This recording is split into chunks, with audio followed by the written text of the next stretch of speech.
After fruitful 4 working sessions, we have come to the closing plenary in our program.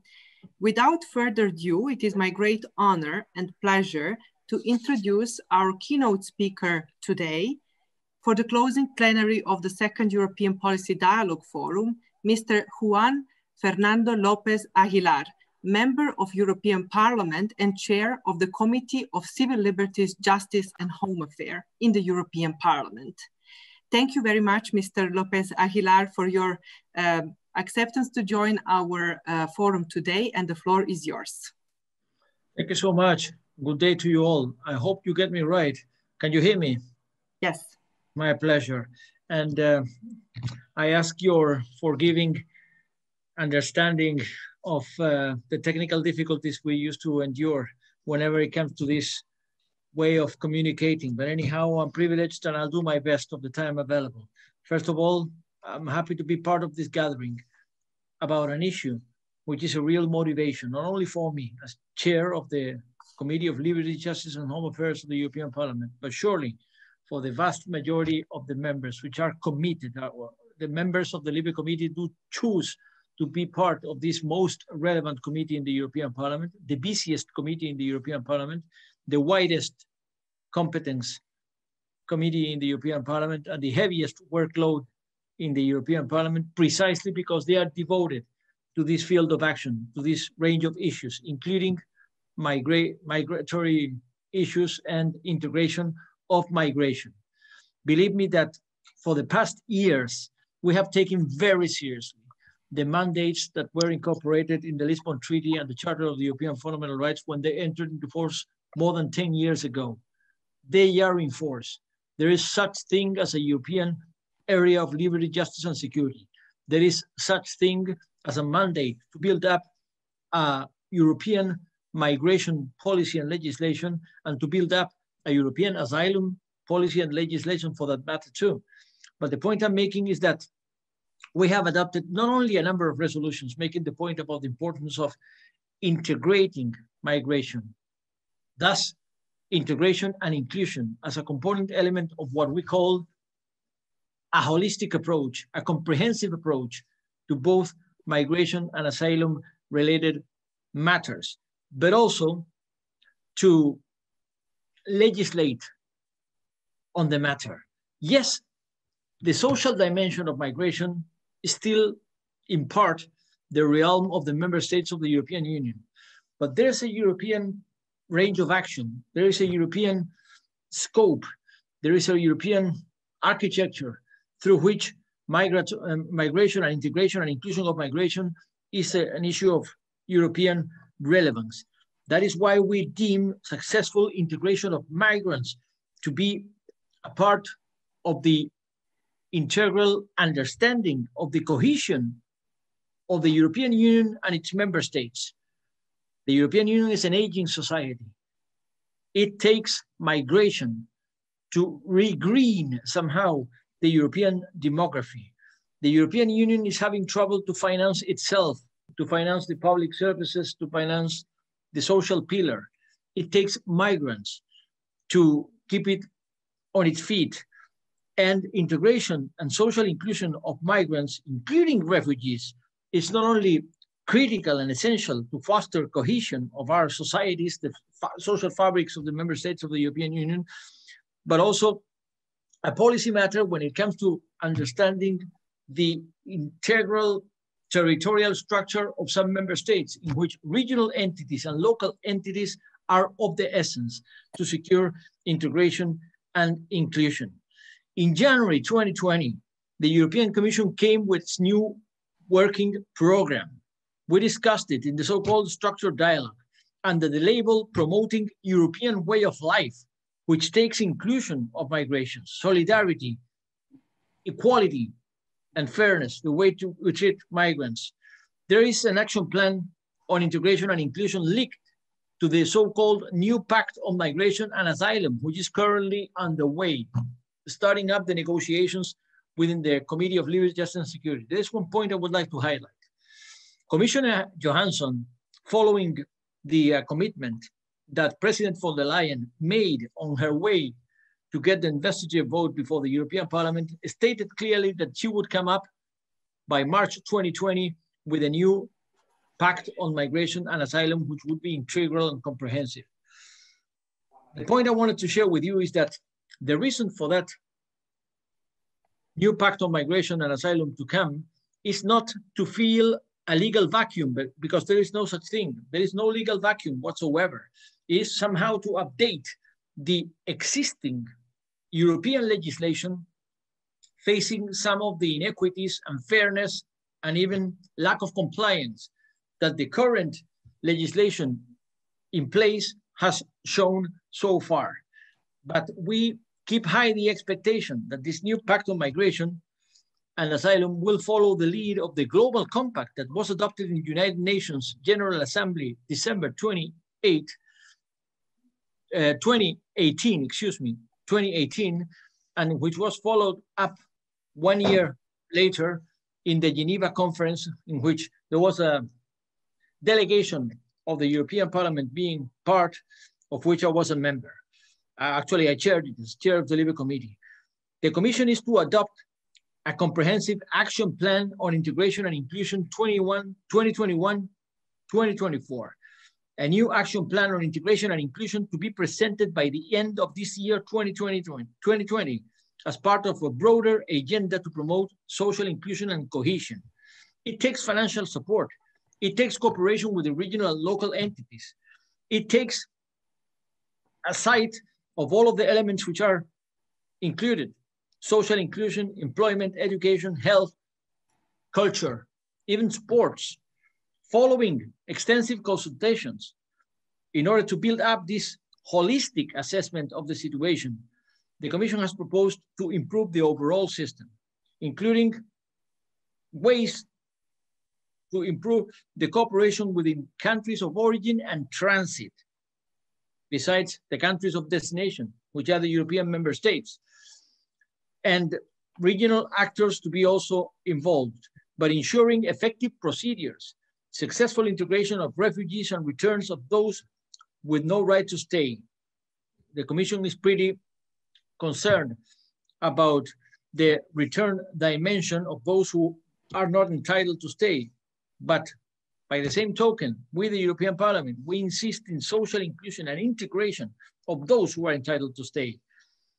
Enhancing legal pathways to make it to the European Union, making the best of the legislation which is available, including single permit, blue cards, including seasonal workers, including posted workers, which are the component elements, the piece of legislation for foreign workers to make it to the European Union with the hope that they would be regular and they would be an integral part of the European social fabric as they are incorporated into the social fabrics of its member states. But to be effective, border management, asylum and return policies must work at the national level, and in the case of integration of migrants at the local level, mostly local level and regional levels. That is the case of Spain, for instance. I'm talking to you from Spain, which is my home country. We have a federal arrangement in Spain in which most of the social dimensions of migration, making an impact on inclusion and integration, are vested upon the competences of the regional powers, the regional entities, the so-called autonomous communities in Spain, and vastly delegated to local entities. So it takes this integral approach in order to make it to its very best, the overall delivery of this new comprehensive approach. The new Asylum and Migration Management Regulation is seeking to achieve closer cooperation in all. But the last point I wanted to make is that successful integration benefits individuals' concerns and local communities, both dimensions, fostering social cohesion and economic dynamism, setting positive examples about how Europe can make a difference in integrating diversity, opening the so-called resilient societies. Integration of migrants and their families is a key part of the new agenda of the so-called Next Generation EU, the social dimension of the Next Generation EU, stepping up to support member states and relevant stakeholders since the adoption of the 2016 Action Plan. The European Integration Networks is working to boost cooperation and mutual learning between national authorities responsible for immigration, strengthening cooperation with local and regional authorities and civil societies as well, which means putting together employers and social and economic partners. Recently renewed the European Partnership for Integration with social and economic partners to offer opportunities for refugees to integrate the European labor market, leading to further dialogue and cooperation, attracting skills for, which are to meet our economic needs. That is the part of the, as I said, the idea of making the best of the pieces of legislation at hand, which are available for the time being, including the blue card, posted workers, seasonal workers, and single permit. So as a conclusion, the integration of migrants and their families is to be a key aspect of it, working to provide strategic guidance to concrete actions and drawing relevant policies and tools as to the requirements of employment, education, health, equality, culture, sport, as I said, which are involved. That is a part of the European pillar of social rights, which is in discussion and being relaunched after years of being overlooked or forsaken through the so-called austerity-only policies, which were the hegemonic approach throughout the Great Recession, the major crisis that the European Union suffered so far. I would say this, the most severe crisis, the worst crisis that the European has faced so far. Action including direct support to those who are active on the ground, covering the range of measures which are needed to accompany migrants and their families along the path towards integration and social inclusion. And in this regard, I want to convey a message to the organizers of this gathering, of this conversation of us, of which I'm honored to be part. The European Parliament really cares about this dimension. It's more than willing to play its role not only as a legislator, as a lawmaker in this field of action, particularly in the jurisdiction of the committee I chair, the Committee of Liberty, Justice and Home Affairs, but also to face the Council in order to strike the balance of proper compromises, which are decent for foreign workers into the European Union.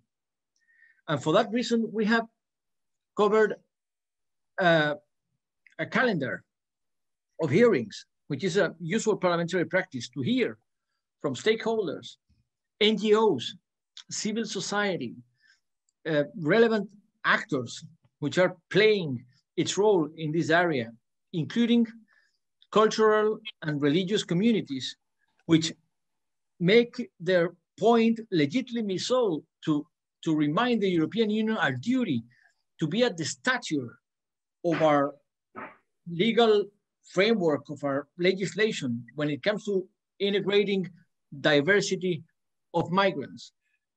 And that also means tackling the need of changing the narrative.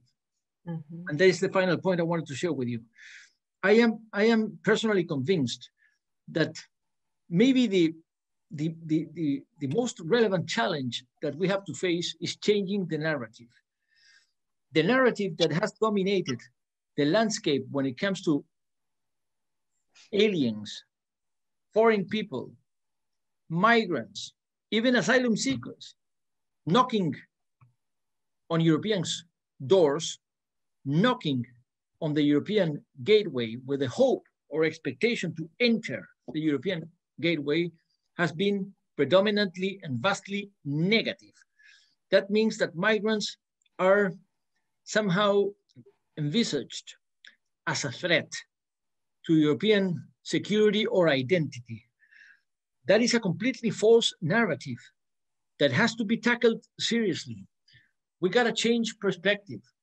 The European Union urgently needs migrants, and we need to make them an asset for the European delivery and for the European fulfillment of its own expectations. We need to take very seriously the change of narrative, and to reach out to the people, it takes courage to dismantle all the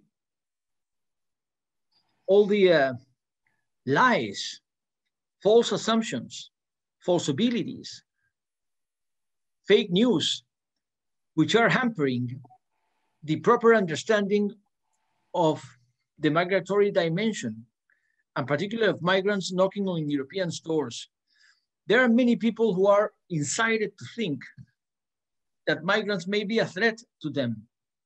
In cultural terms, when it comes to national identity, in social terms, when it comes to competing for scarce resources. But the point is, migrants can be a true and very effective asset to the fulfillment of European promise, of European way of life. And that is why we have taken very seriously the opportunity of the new Pact on Migration and Asylum in order to tackle this, what we call holistic approach to a path which is to be meaningful and successful towards integration and social inclusion. The Commission is to ask and consult all of the stakeholders and relevant actors which can be of significance in order to change this way of seeing things, this way of narrating things. And you can be part of it, and I thank you for that, to ensure that migrants are involved in the development of EU migration policies, creating a new ground for its management. In that regard, we have suggested the Commission should create an informal expert group on the views of migrants. One of its first tasks would be to provide input to prepare the action plan on integration and inclusion, but also to provide advice and expertise to the Commission and to the European Parliament as a lawmaker in the design, first, and the implementation, second, of initiatives in this area of migration and asylum.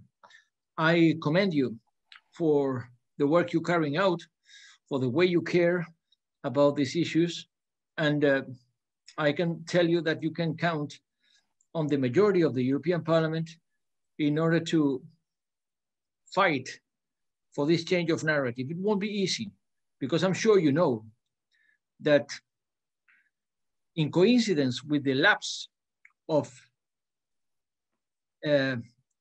effectiveness of the Lisbon Treaty and the Charter of the European Parliament, the European Union has happened to submerge in its worst crisis ever. It started with the Great Recession, but then there came also the so-called migration crisis, the refugee crisis, then the Brexit, then the liberal democracies with a very negative approach towards foreigners, migrants, and asylum seekers, and finally the COVID, which has only worsened the whole landscape.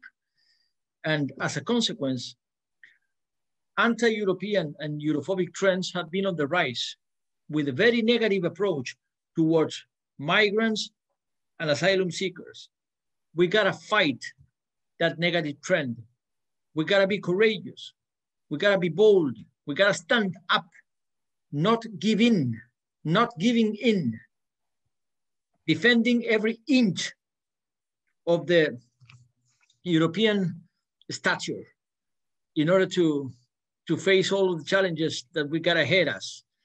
And of course, hand in hand with all the representatives of civil societies, NGOs, think tanks, and people committed to the same range of values as you are. So I thank you for that, and thank you for your attention. Thank you very much, Mr. Lopez Aguilar, for your insights and most importantly for your message that is so strong and important for us and for joining this forum. It is really our great honor to have you as one of the leading voices in the European Parliament when it comes to the social inclusion or processes of refugees and migrants in Europe. And it is really our great pleasure and honor to have you as a keynote speaker for the closing plenary. Thank you very much. Thank you. Now we are going to hear what was developed by the 3 working groups. Each group will have one rapporteur who will have 5 minutes to present their findings.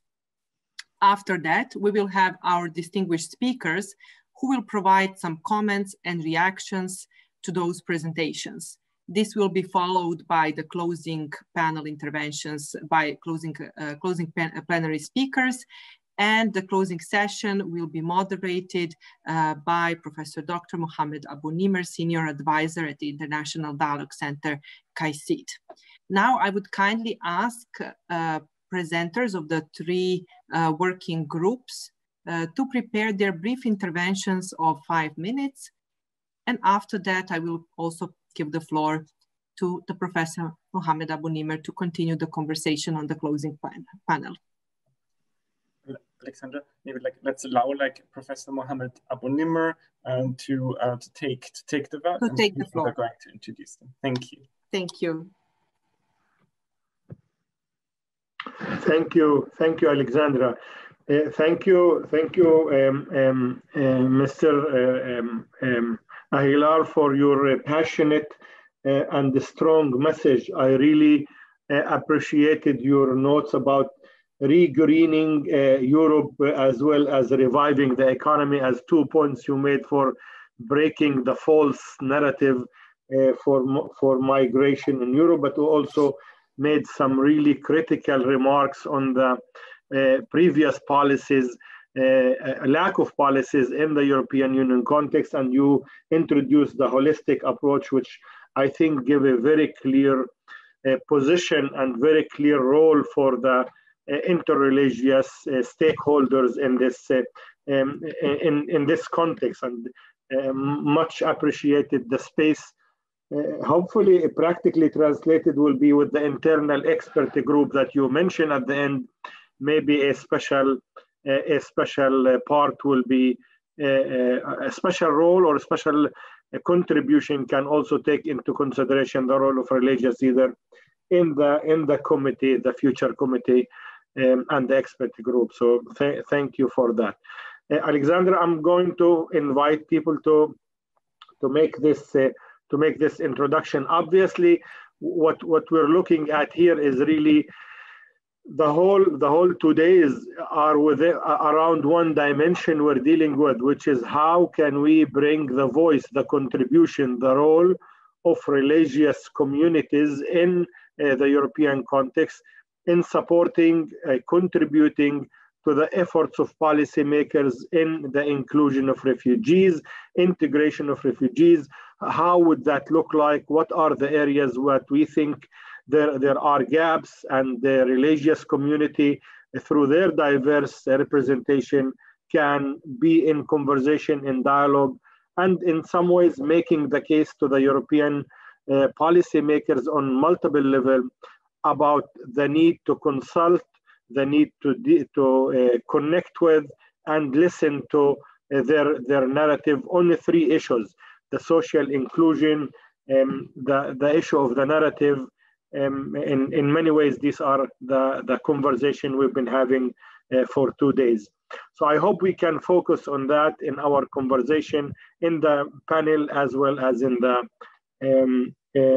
presentation of recommendation. So we are focused on the role of interreligious dialogue, of interreligious multi-faith approaches to enhance the inclusion of refugees as well as integration and changing the narrative. In particular, this is very essential, and there is no reason. I think no one can argue with the need for this. Witnessing what happened in Europe, in Vienna, most recently 2 days ago, or in France. So we all into the same position, facing the same threat. If we do not act together and jointly, we will make room for more manipulation of the religious identity of migrant and also of local host community. And I think there is no need even to dwell more on why we need to be doing this, considering the horrible attack Vienna as well as in France. Let me, with your permission, let me just go directly to the groups, and I think we have the first group that we will listen to. I'm looking at it here. The inclusive education. Mrs. Anya Petrovich, I hope you are with us. So you have about 4 or 5 minutes to present. And then I'm going to ask His Excellency Stefanik and Dr. Yelm to comment for a few minutes, or 1 minute, 2 minutes each on the recommendation briefly. Go ahead, Mrs. Petrovich. Thank you so much. I am honored to present the really fruitful work of our group. We were working on the policy recommendation regarding the education. So we can go on the first slide. Yes, we agreed that integration and inclusion is not one-way process. It's rather two-way process, because the communities that are coming to the Europe have a lot to offer, and if we open the floor to listen to them, we can both learn a lot. And we agreed that reforming the educational system to become more inclusive can serve all students and teachers population. So next slide, and we focused on 4 main areas. First one is the Dublin Regulation, and we realized that a lot of young people fall through the cracks of the system because of this regulation, which is making them to move frequently and to miss the continuous education. So we make a few recommendations. We can go on the next slide, and on this slide, you can see our recommendation, where I will focus on a third one, where we recommend to make the concrete study across all the countries to see how actual numbers of how many young people are missing the education, because currently we are missing those numbers. We can go on the next slide, which will speak about the teacher support in education. We recognize teachers as an essential role in the social inclusion, and they're playing a really significant part. So we realize that they need additional support to make the whole process more inclusive and more welcome to all children. So regarding that, we have several recommendations, which you will see in the next slide. Thank you. And I will focus on a fourth one, which is really a really concrete one, where we call the ministries to create a fast-track qualification and accreditation programs to integrate people from the refugee and migrant population that were teachers and professors in their home countries. Third area is focused on a whole school approach. Education is the process where a lot of actors are involved, like including the students, teachers, parents, social workers. So we want to include all of them to make that process more easy to the children, and we want to make children become responsible members of society. So we have several recommendations as well here. I will focus, next slide, yes, thank you. I will focus on 2 of them, where we want to engage parents of the children, children, migrants and refugees in school activities, where we see that they can contribute a lot to the entire process of education. And also we are recommending that educational stakeholders should recognize that classrooms and schools should be nurtured as a safe and brave spaces for reflecting on current situations that are happening around us. And the fourth one that we were discussing, we want to support the grassroots initiatives. There are a lot of great and brave initiatives and organizations. So we recognize that they needed to be supported because on the first place, they are the ones that can recognize the unique needs and conditions of the people that they are actually working with. So in our recommendation on the next slide, I want to highlight actually the two of them here because we want to, we are recommending to help them to make the stronger structures and to train them more, also to prevent the burnout because their job is really difficult and heavy, but also we are recommending to make the funding process more transparent and accessible for those organizations which are really essential for the direct work with the refugees and migrants. So I hope I didn't take too many time. Thank you so much for your attention. Thank you very much. You took about 5 minutes, which is fine.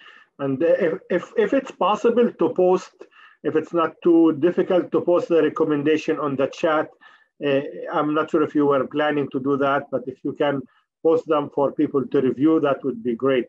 Let me just invite them, invite Your Excellency, Stefanik, any comment on this brief presentation on the education in this context, and then we'll listen to Dr. Yelm.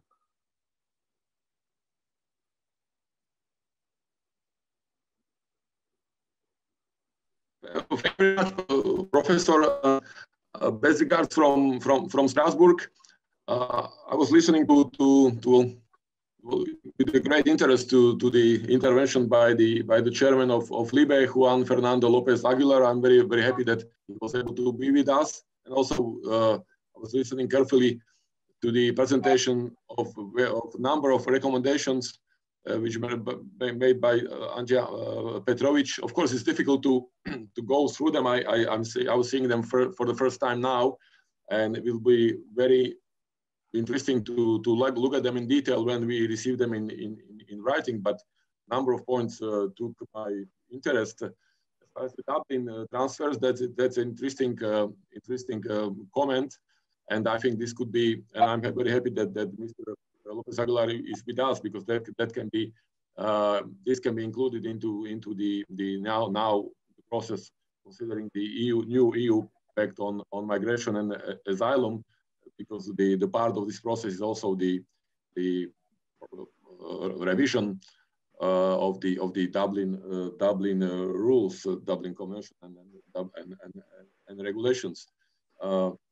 I would like to make one point on that, that we from the Council of Europe perspective, and from my office perspective, we have been always advocating for alternatives to detention. That Council of Europe has elaborated one study and also one manual, which is advocating and recommending to have migrants not in the detention centers, but to provide them with housing, or in hotels, or with the foster families, and thus also this would also provide a better access and facilitate the access of children, minors, to the school education quite easily. Of course, it's the more difficult when they are kept for 18 months or for a less period in some centers with separate education. I think the best would be to include them into the local schools or the local education system. One recommendation, number 4, under one of the clusters, was concerning the qualifications and the recognition of qualifications of migrants and the refugees. I would like to point out to very interesting and I think very successful project which we have within the Council of Europe, and it is called the European Qualifications Passport for Refugees, which provide for assessment of of the higher education qualifications based on available documentation and a structured interview. The process is consists of few different stages.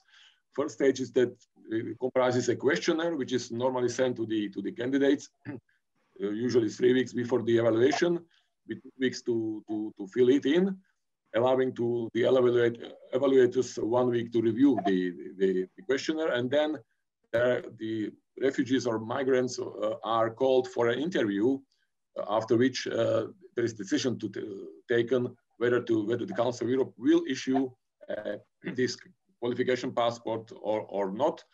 And I can tell you that this helped already number of already around 500 passports has been issued so far, and it provided to a number of refugees to enter either the higher education facilities or institutions, or to enter the labor market. So that recommendation is very much in line what we are doing in the Council of Europe. Concerning the children and inclusion of children and active participation of children in the education process, I fully subscribe to that. In my previous capacity, I was negotiating the optional protocol, the Convention on the Rights of the Child, providing for a complete procedure. Now I see that after around 60 states have become the parties to this optional protocol, most of the cases actually are dealing with the migrant and refugee children. And why I'm saying that? I'm saying that because the children or minors should not be only object of rights, but should be also subject of the rights. And also when we are negotiating that document within the UN system, we are basing our work on these premises. One also remark at this stage concerning the parents' issue and role. I would like to say that not every time it is possible to have parents there. We have number of unaccompanied minors who are in the camps or in different facilities. So I would like to point also that we either we need the guardians appointed by local authorities, or we have also one recommendation which was adopted in 2019 within the Council of Europe on the effective guardianship. But I would like to just to highlight that there are a number of minors who don't have unfortunately parents at their disposal. Thank you. Thank you for your specific comments. In particular, you picked up several recommendations and linked them with your previous work and also currently. But most important, I hear your endorsement for the relevancy of number of these recommendations, and we can get back to it. And let me move to Dr. Yelm. Dr. Yelm, 2-3 minutes. Do you have any input on this group? Yes, thank you so much for the very brief but rich presentation of this theme. It's really hard to come back with a comment on such a well thought through thinking, but some things stood out in your presentation, and also from just briefly looking through the recommendations. I think I would like to comment on this discussion on a whole school approach to engage also the parents. I think that's a very important and very, very good point to make.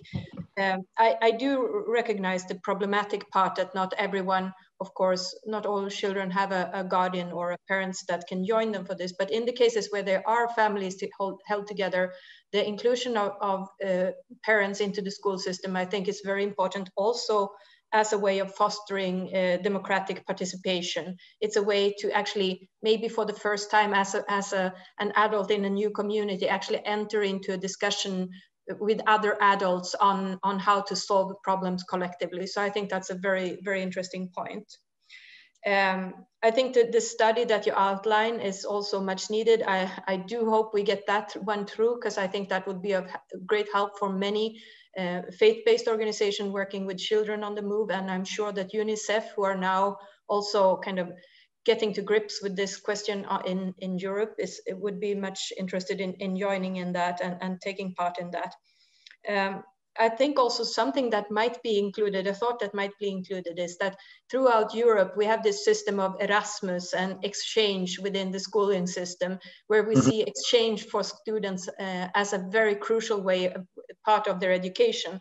So we need also to frame the challenges, of course, of changing school systems as a child on the move or a youth on the move. It's not like I don't see the very large challenges with that, but I also think there is a way to talk about this as also a life experience or something that we can frame as a very unique experience that they live through. Thank you. Go ahead. You want to make your last point? Go ahead. Yes. I also thought, and maybe that was just, I didn't understand the kind of setup for this, but maybe to include a few thoughts on adult education as well, which is, at least in Sweden, a very much discussed topic and much underdeveloped, I would say. And maybe that happens in other places too. And last point, you mentioned the inclusion of religious teachers as mediators, for example, in schools. I'm sure that is a very helpful way, but also keep in mind that at least in a country like Sweden that I work in, religious teachers are not necessarily people of faith. They are teaching religious science. So that is maybe they come with a different toolbox, so to say. Thank you, Dr. Yelm, for identifying, at least in the last 2 points, some gaps that our recommendation need to take into consideration, in particular the adult education and also the nuance of religious education in different system, how it is done in Europe. But appreciate that. With your permission, moving to trust building between host communities and the new arrival, Mr. Ilan Cohen is the presenter, and will repeat the same response, or the same style of response from Dr. Webb, and then His Excellency Stefanik as well. Go ahead, Ilan. Thank you. So track 2 was devoted to trust building, and I must say, we had despite the inhibitions of having everything online, we had very interactive conversations. And the focus was really on how to build trust between refugees and migrants and the host societies and the communities which receive them.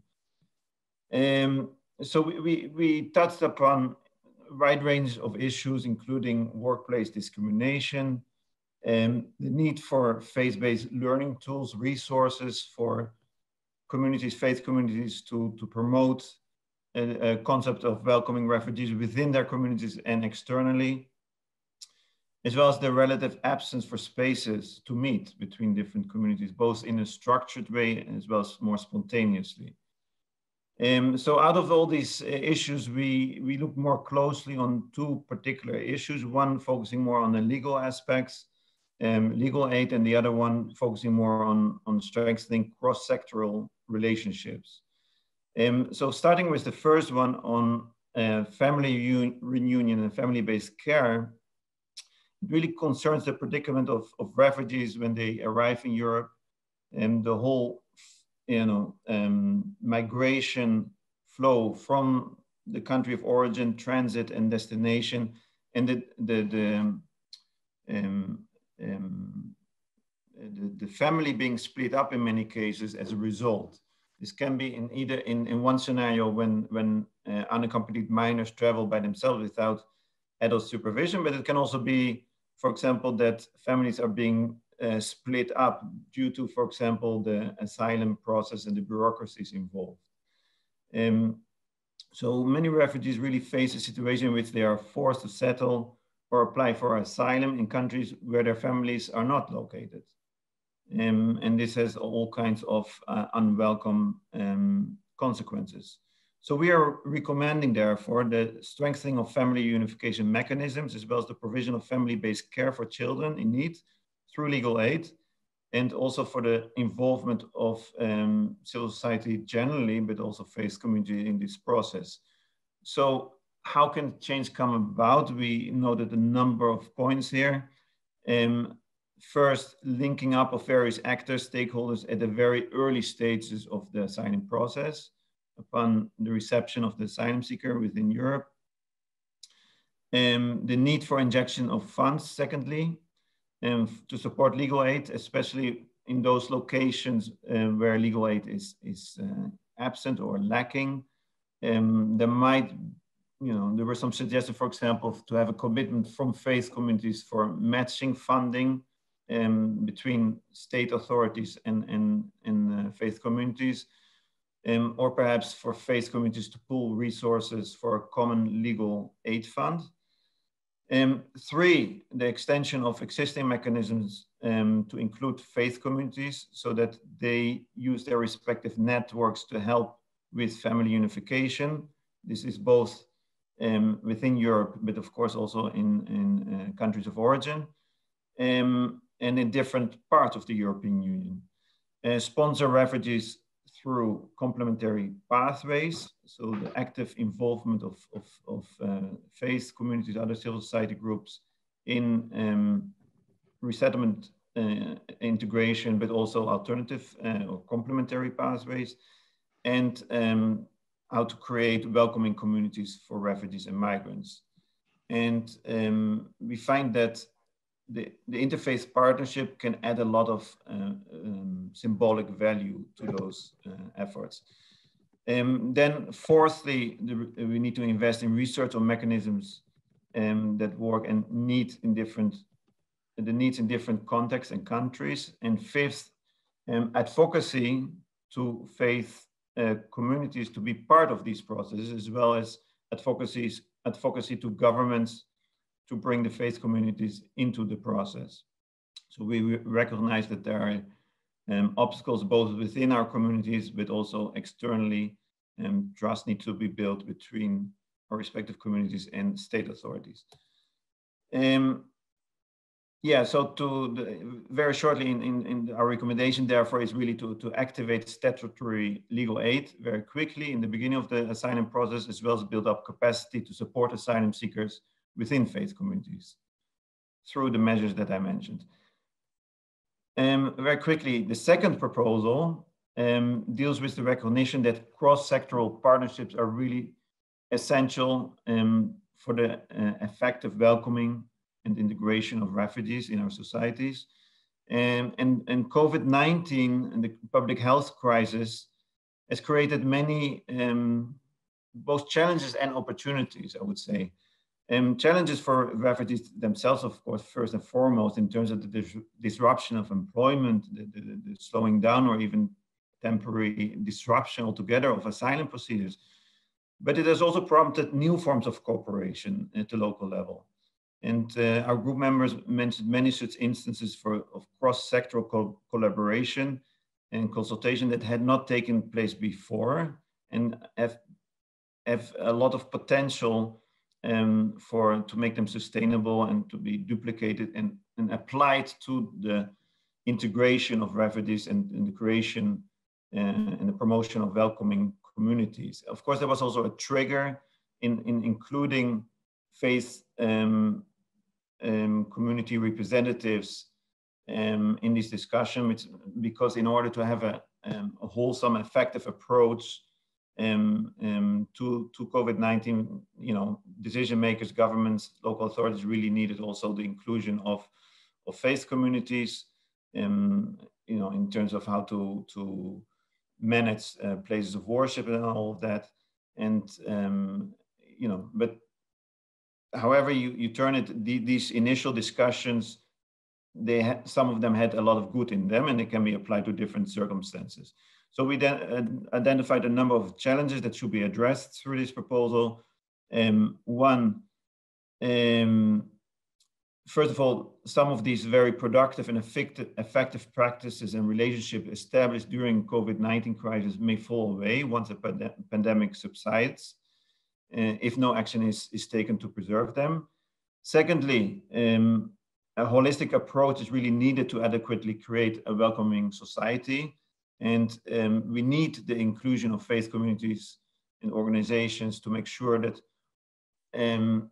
not just the mainstream or the the majority communities are represented, but also any faith community that has interest and is willing to make a contribution towards welcoming refugees. Ilan, sorry to interrupt, but I really need to have I think you listed many of your all of your recommendations. Now you're in the challenges, and obviously the challenges recommendation are response to the challenges in many ways. I hope so. If you don't mind just putting list of the challenges in the chat, then we can give people a time, maybe 2 minutes each, just to respond to you, if you're okay with that. Absolutely. So I just jumped to the proposal. So we basically, our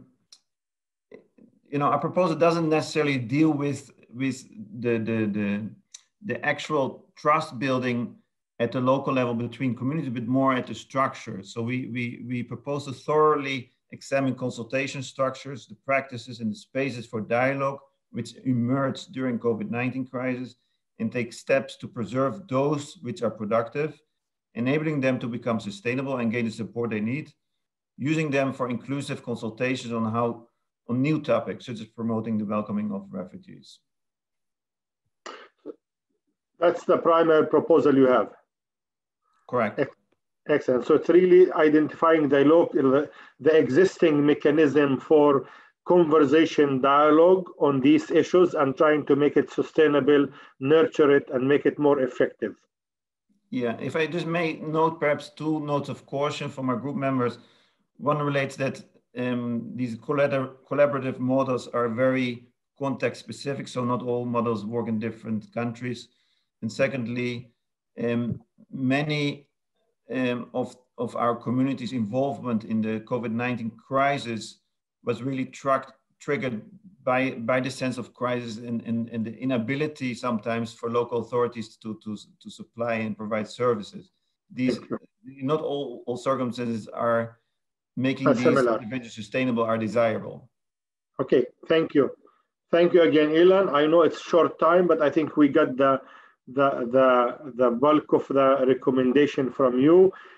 Dr. Webb, do you have any, maybe I give you 2 minutes really for 2-3 minutes only for you, because the first time you speak about those recommendations. I'm conscious of the time that we still need for the 4 of us to talk as well.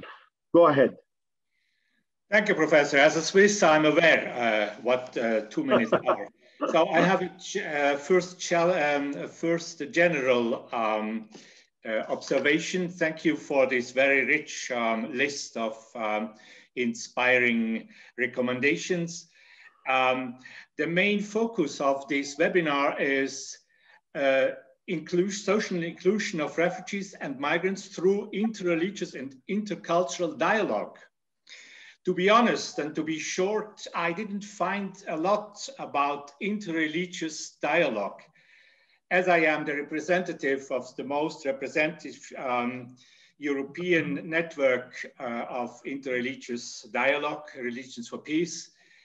I would only mention that there is a paradox in many religious organizations that half of them are the main supporters of working with migrants and refugees in social inclusion.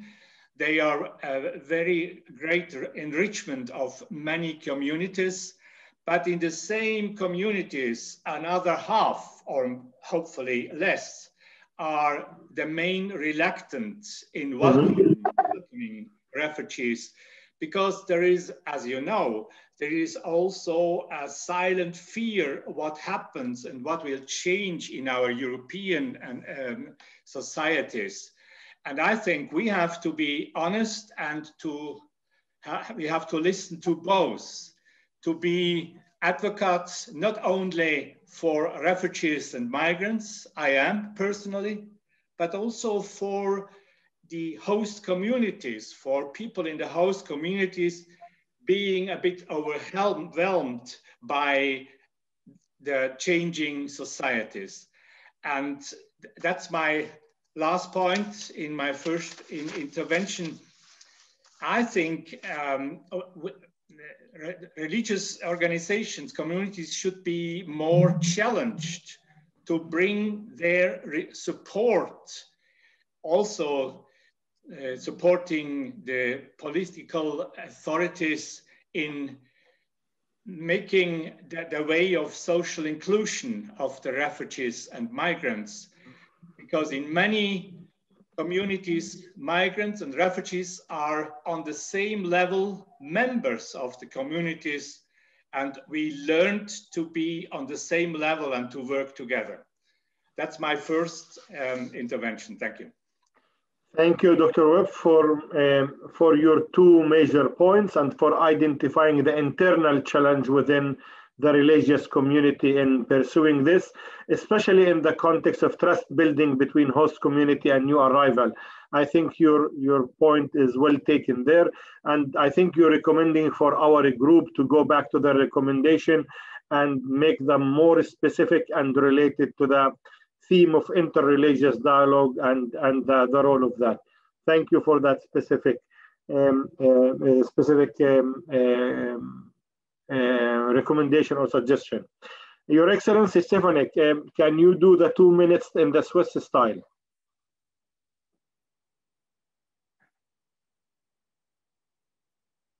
Can you hear us? Yeah. Thank you. I heard also, but I was trying to unmute myself. So I will try to be very brief. I was listening carefully to Mr. Ilan Kohn. I was happy that he mentioned the family reunification as one of the tools of management of the migration. That's actually one of the tools which should be used more, and which is one of the dominant principles and pillars of the Dublin, much criticized Dublin regulation. Not everything in Dublin is wrong. There are very good things there, and one family reunification is one of the examples. Unfortunately, it has not been implemented to the satisfaction, but this should be one of the basic tools, because of course I will not go into details what benefits this has, and for especially for minors to be reunited with their parents or with family members. Legal aid, that's also very area which I'm looking at, especially providing free legal aid. I think there is much room to go into the area, and also for the organizations as IOM and UNHCR. COVID-19 challenges and opportunities. Challenges are of course clear. Difficult to provide for sanitary measures in the quite often overcrowded camps. Opportunities that are also there. There have been many good examples around Europe where migrants or refugees have been using their skills, their background, their medical background as doctors or as nurses, or helping in a kind of frontliners for helping the elderly, distributing the food, and etc. So I was participated in one of the webinars actually dealing with that condition. So every time there is a challenge, there is also, on the other hand, I'm trying to think positively. There are also opportunities for us. Religious dimension.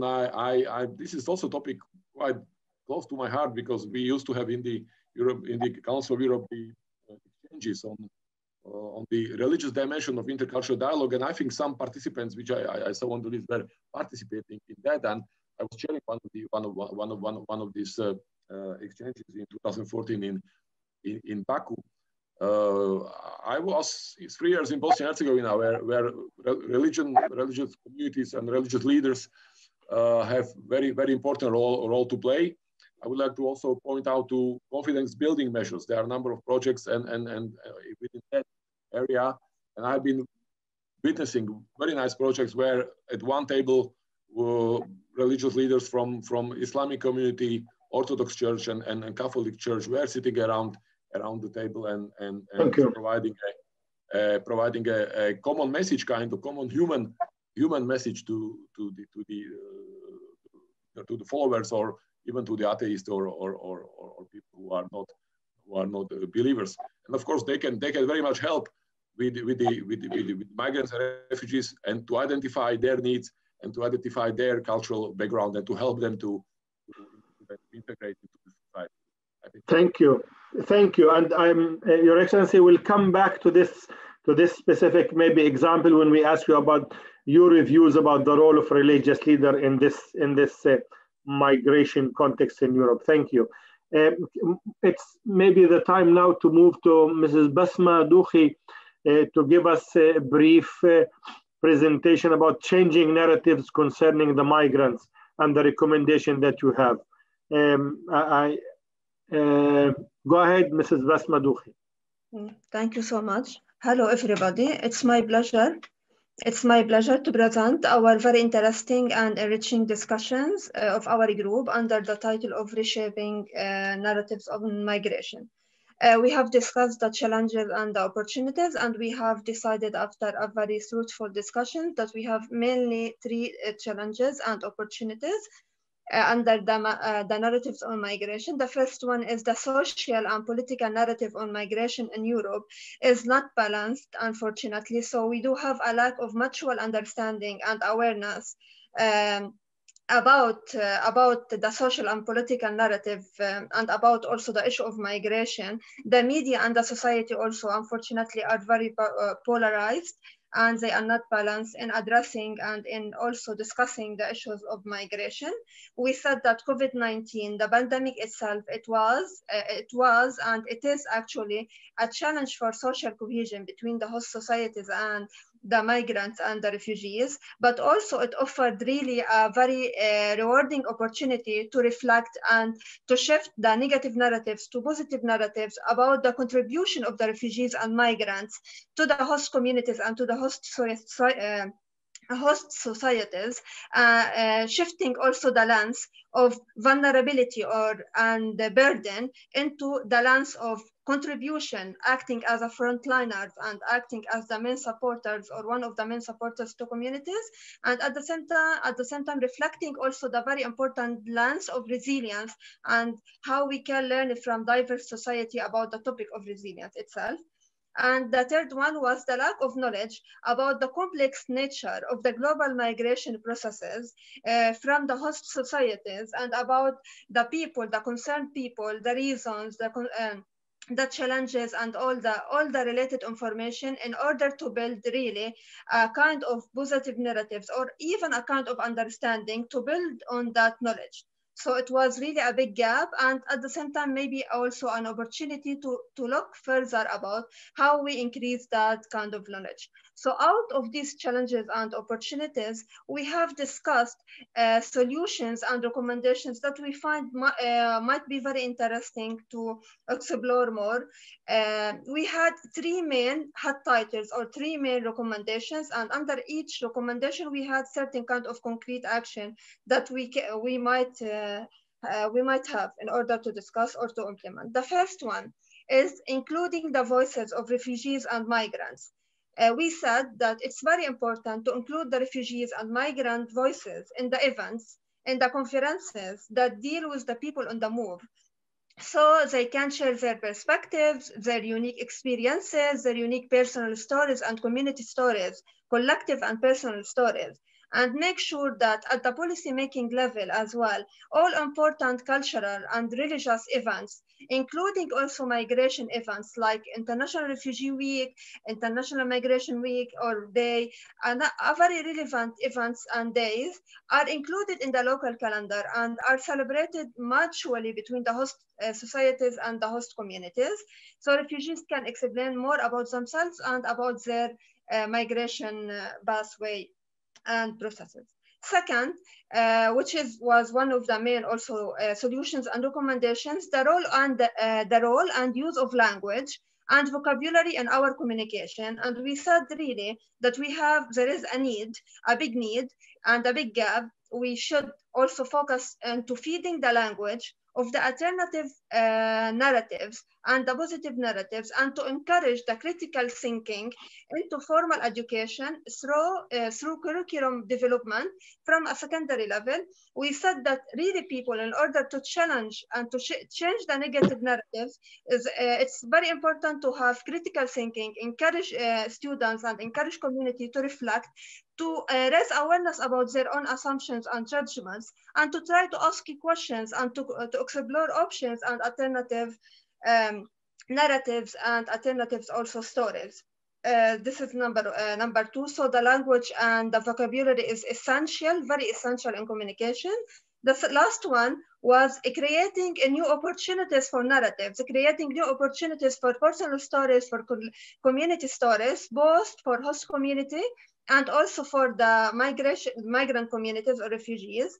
We said that it's very important and very necessary to create opportunities and spaces, safe spaces, confidential spaces, growth spaces where people are able to discuss sensitive, difficult issues, such as like the responsibilities of migrants and refugees and the host communities, in a very safe space, in a space that encourages discussion, encourages discussion, encourages also acceptance, and encourages exchanges of ideas, of also sometimes of challenging the assumptions, but in a very positive way, constructive way, holistic way, and coherent way as well. These spaces are very crucial and important in order to start thinking and going further in reshaping narratives about migrations by discussing really sensitive, difficult issues with the people who are concerned and the host communities as well. Thank you. Thank you so much. Thank you, Ms. Basma Douhi from UNHCR in Lebanon, Beirut, for giving us this brief and clear three areas. I want to, with your permission, I want to go to Dr. Sarah Snyder, Dr. Sarah Snyder. We didn't hear from her, and the floor is yours. Any comment, any observation? Go ahead, please. Thank you so much. It is such a joy to be here, and thank you, Basma, for that really inspiring list of recommendations. I was really thrilled to hear those. I'm just going to pick up on two things and be really quick. Firstly, just overall, I wanted to agree with Dr. Wipf that I would love to see more focus on the potential of women religious and religious leaders in the host community that align with the religious traditions of the migrants and refugees coming into those communities. Clearly, any kind of integration and inclusion is going to be far more sustainable if it is framed in a worldview that is the worldview that's similar to the origin of those people that are arriving into the community. We all know that, but there is an enormous difference in thinking through the cultural as well as the religious dimensions of a new community with the lens of your home community. And that does mean that women religious and religious leaders are very well placed to be able to support that, particularly diaspora members of those communities. Secondly, I love your touching on critical thinking. Thank you for that. And of course, in any kind of space, critical thinking is best developed by bringing together different viewpoints in one space. That needs to be really carefully facilitated, but is incredibly powerful, not only for the holistic education of children and students, but actually for protecting them from the potential for extremist rhetoric, that is more likely to play a strong role with those who are isolated in terms of their own worldview. So you want to be able to encourage a critical engagement. That means that children are learning to listen to viewpoints that they disagree with, but can still then reflect back on their own viewpoint and look at the reasons why their own viewpoint is important to them, but be able to engage in this kind of interreligious dialogue spaces that, again, many of us are familiar with, but are super important in this situation. And the final very quick thing that I love that you mentioned is creating these spaces for people to tell their own stories, to retell their narratives. That's important not only because it's about being heard, but because it's about developing joint narratives, isn't it? It's not just about my narrative or your narrative, it's about our narratives and being able to retell these new kinds of stories. And one of the ways in which that can help is this idea of viewing those who are new into the community as bearers of gifts, cultural gifts, economic gifts, whatever those gifts are, but viewing them as bearers of gifts rather than those who are simply recipients of what the host society has to offer. So that's just a few thoughts. Thank you. Thank you, Dr. Snyder. Appreciate your comment as well, and the encouragement and the endorsement that you put forward. In particular, the request to refocus or adjust the issue in the context of IRD, interreligious dialogue, yes, and religion and peace in general, to make them more specific. Obviously, there is also a link for education from the first group as well. Dr. Yelm, you have 2 minutes for any quick comment on what caught your attention on this. Thank you so much, Basma, for this very good and rich presentation. It was really interesting, and it's of course something that is top of mind for many of us, the narratives and the ways to change the narratives. Just a few thoughts from my end. I think I want to come back to what Dr. Witt talked about earlier, also the need to include and respect those who express fear or worry about the situation at hand or the perceived situation at hand. Also, especially from a religious point of view, that some of our religious community do this with the best at heart somehow. They speak from not only a political view, but from a religious view, and we need to talk that through together within our own communities. So that's maybe one of them. This kind of flies a bit far off from what you presented, but still I wanted to bring to the attention when the discussion on narratives and maybe narratives in media, also to include thinking around non-traditional media, especially for young people. Much of their kind of media intake is not through traditional newspapers or online newspapers, but from other parts, from social media and so on. And that might lead them into very polarized discussions. So we need to include those kind of outlets and inlets as well in our conversations and in our thinking, I think. I think maybe if I can add just one more thing. When it comes to the policy recommendation to make sure the participation of refugees and migrants into narratives and once again into media, I think one thing that local and maybe regional religious actors can do is also encourage the participation and serve as bridge builders to actually introduce local journalists to people on the move who actually live locally, because they might not at all have those connections, but we might do. So we can really have a role as bridge builders there and serve as introductory to introduce journalists and others and people on the move to each other. Thank you.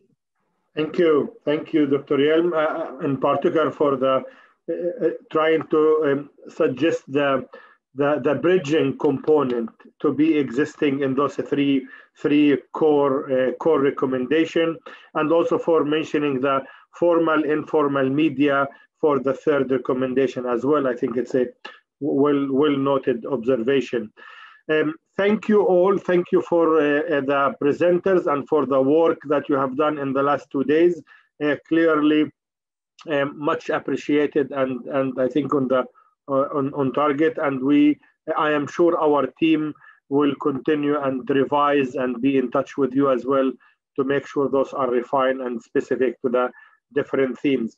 Johannes and Francis, I know we're in time crunch here due to the various reasons here, including my inability to stop some of the excellent input from our speakers.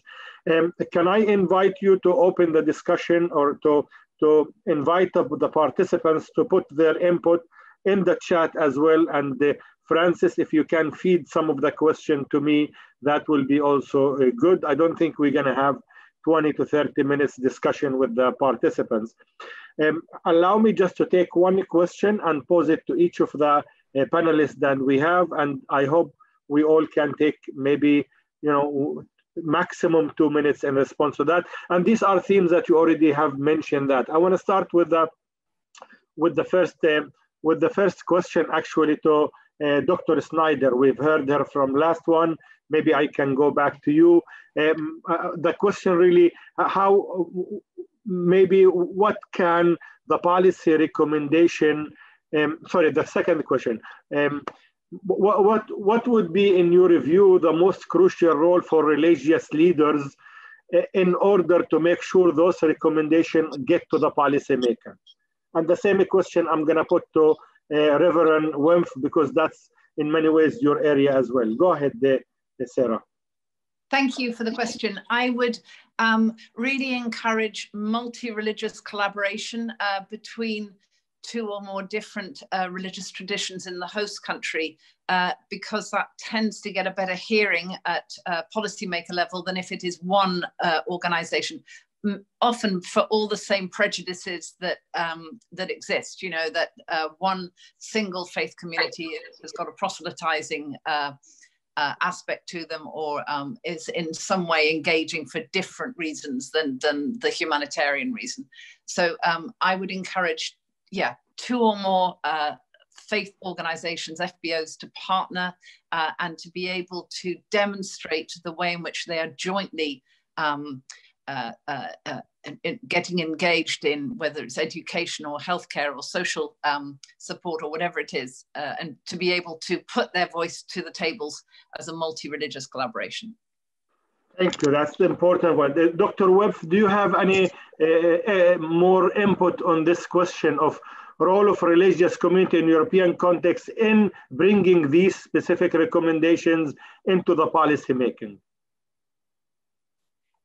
Thank you very much. Yes, indeed, that's, I'm happy what Anna and Sarah underlined, because there is already existing on different levels, local, regional, and also in Europe, main cooperation, multi-phase cooperation to approach integration. And we did in the European Council of Religious Leaders, we did research in several countries, UK, Sweden, Poland, and Germany, about the advantages of interreligious cooperation, also supporting the society, because we need to learn the needs of the migrants and refugees, not only in the question of daily living, but also the spiritual ones. And as I mentioned before, migrants and refugees and in our communities, there are members, new members. They are a great enrichment of the spiritual life in many of our communities. So I think the multi-religious cooperation brings our different traditions together, first of all, bring the newcomers and the host communities together. They meet, they learn about the other. That's the starting point. And the third thing is, I think multi-religious cooperation is a challenge also to politicians.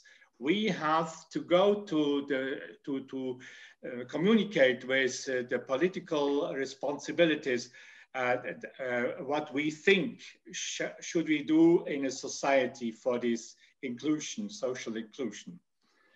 That's in very short way. And I would like to underline, if KAICIID is going on with this project, that they, I think you need more to be aware was already religious communities, interfaith cooperation is doing in this field. Excellent, excellent. Thank you for the recommendations, as well as for really the emphasis on the multi-faith and saying it need to communicate with policymakers. Thank you. I'd like to go to the policymakers, maybe with a question to His Excellency Stephanie.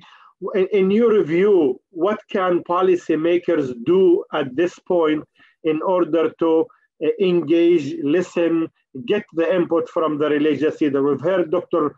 Reverend Webb and Sarah Snyder saying that there need to be communication with the policymaker. As a policymaker, what on your side, what is it needed?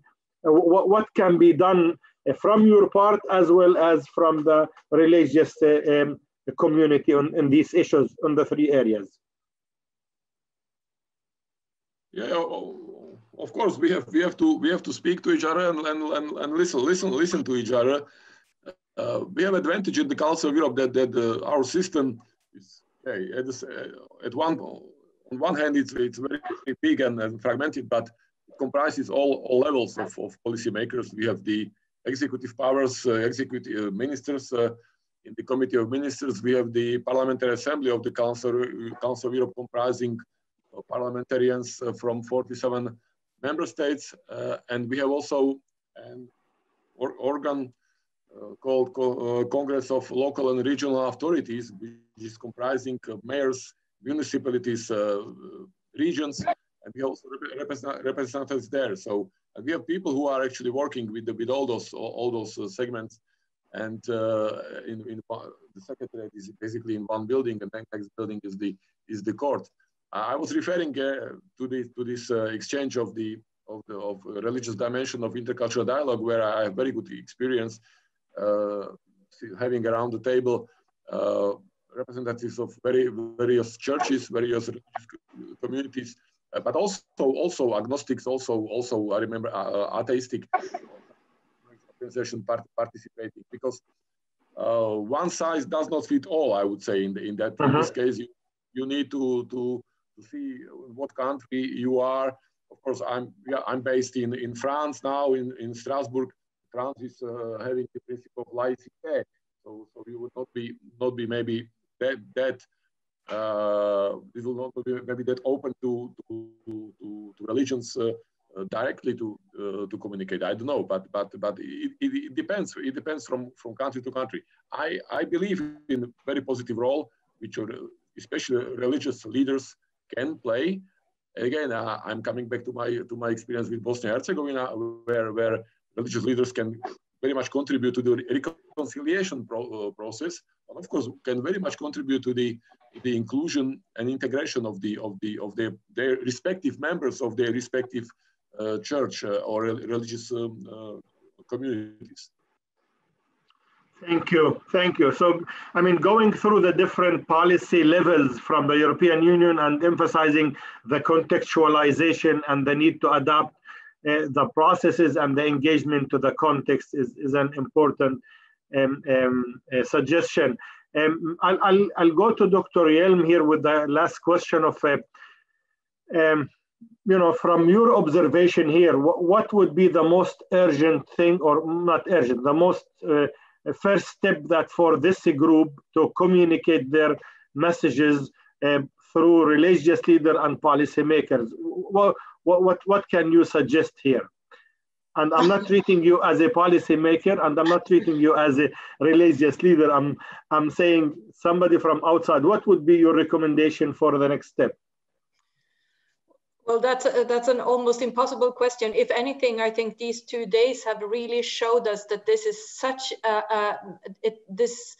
such a complex question, and has so many different, both kind of on different regional and local levels, plays out in different ways, but also that the solutions has to be holistic. There is no way to break down these different tracks separate from each other, or at least that might not be the role of religious and interreligious actors to break down. I'm sure there are policymakers who have to do this in order to address the questions. But for us, I think from my understanding of these discussions, to keep the holistic approach to the question of refugees, migrants, and social cohesion and a welcoming Europe is really the crucial way to go. Thank you, Dr. Anna, for bringing us to the use of the term holistic that was also used by our keynote speaker. And for me, this seems as a closing the circle. Indeed, holistic, inclusive, and maybe as Dr. Wempf said, if KAICIID continue with this. I want to say KAICIID already done last year meeting in Athens, and this is continuation of this. And there is a commitment on our part to continue and raise this issue in the European context with the different themes for each year, but within the context of refugees as well. So, and also Dr. Webb, definitely the invitation to do the mapping and have all the knowledge and connection with all the stakeholders in the context is helpful. And I'm sure our team is doing that as well, but the recommendation is well taken. Thank you all. I know the time is short and I tried my best to make it a bit dynamic and interactive. I hope we gave you a little bit time to comment on the different things. After all, this was a closing panel, so we tried to avoid making speeches by each one of us. I hope we succeeded. I'm gonna give back the floor to our team who could talk to us about the next steps, but much appreciation for all your input. And I am sure our team will be in touch for the next steps as well. And to be an honor to be engaged with you in pushing this theme and agenda in the European context these days. Thank you, much appreciation. Alexandra, the floor is yours again. Thank you, Professor Abou-Nimer. Thank you for your kind words and for excellent moderation, as well as to groups that had much insightful and relevant presentations. We are also delighted about the comments and contributions of our speakers in this session. Thank you very much. Your Excellencies, ladies and gentlemen, dear participants, it has been 2 intensive days of the Second European Policy Dialogue Forum on Refugees and Migrants. And from our perspective, we have been very successful. We have been successful thanks to you, to all of you. We are appreciative of the contributions from our 20 speakers and 2 moderators for their insights that we gathered around the topic of social inclusion of refugees and migrants in Europe. You helped us to get inspired, showing way forward and how we can improve the current situation and learn from each other.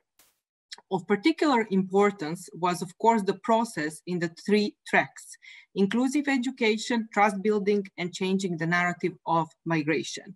You continue to be not only connected by the fact, but also actively contributing and sharing policy recommendations in your groups. We are grateful for that commitment. Particularly, we are grateful for our 3 facilitators, Maya, Stephen, and Federique, who have done such an excellent job. But their groups consisting of the 6 co-facilitators from the Network for Dialogue, Alba, Carl, Neira, Amjad, Amanda, and Doug, you have made sure to drive your group forward. We also appreciate all our colleagues from KAICIID to make sure that everything runs smoothly as backend facilitators, rapporteurs, and technical support team, as well to the communication support. We wouldn't be able to do this without you. A big round of applause to all of you. The choice is stark. Can we all together work on a continent that lives in peace, that looks for understanding and appreciates diversity? Or do we allow those who argue with fear and stereotypes to take over the scene? These are important questions that concern us all, that include all sides from newcomers to host societies. There are many contributions to make from the European level to allow for coordination, guidance, and leadership down to the grassroots and local level, so that people and citizens and leadership have the feeling that they are taken seriously, that they are learning about each other and can live in respect of each other. We believe that interreligious dialogue and intercultural dialogue are the tools that surely can accompany such process. I would like to hand over now to my colleague, Johannes Langer. The big question for all of you might be, what is coming next? How can we go beyond this virtual gathering and provide active contribution to migration policies across Europe? The proposals that have been presented to you are coming out of the 3 tracks on inclusive education, trust building, and changing the narrative on migration. And they're now going to become policy briefs in the next weeks and months. As discussed in the last working session, it will be vital that these policy briefs are going to have precise analysis, be hands-on, and provide concrete recommendations for policymakers in Europe, from the local to the European level. Therefore, we will establish informal working groups for each of those tracks, which will further work on the presented policy recommendations and develop them into these policy briefs that shall be published in March 2021 from the Network for Dialogue. Our aim is to see those policy briefs based on the proposals for policy recommendations to have a strong impact and initiate significant change on the level of social inclusion dynamics and processes in Europe. We're aware that we hardly will allow for any impact at all if we're not going to read those briefs later on, share them with the relevant stakeholders in your network, and allow to get them read and discussed with policymakers. Thus, the dissemination will be vital so that these 2 days will allow for a change to happen as well. A year ago in Athens, we organized the first European Policy Dialogue Forum on Refugees and Migrants. We built the basis for this annual forum.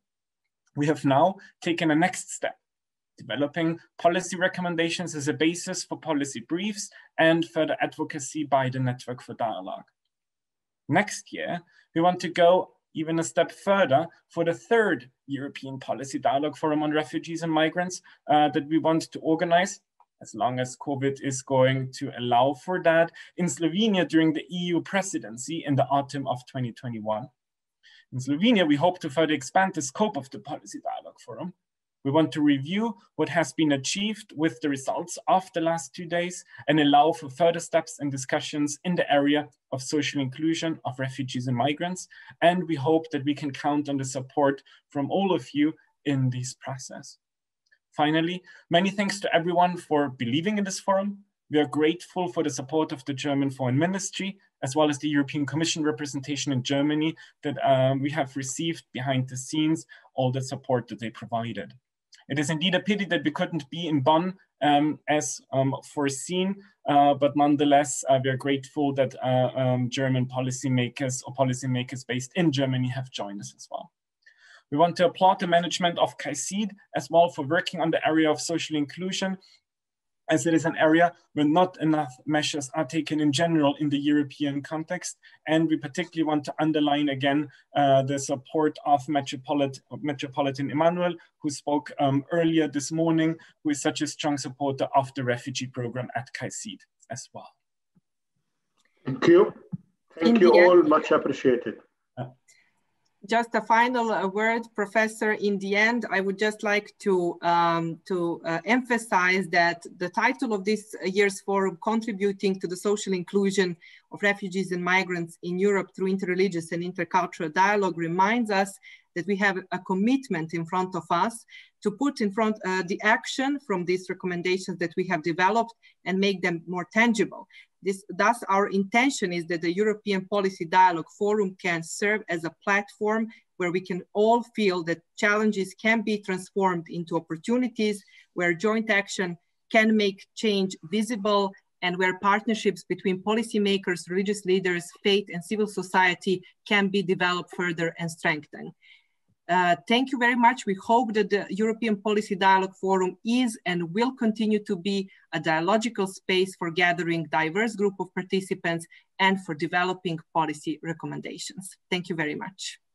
Thank you all, much appreciated. I hope you all keep safe and healthy, and we will meet again next year, hopefully face-to-face in Slovenia, and we will, hoping that we will be able to follow up with you individually and as a group and share with you our report of this meeting. Thank you for KAICIID team, and good night, and have a good week.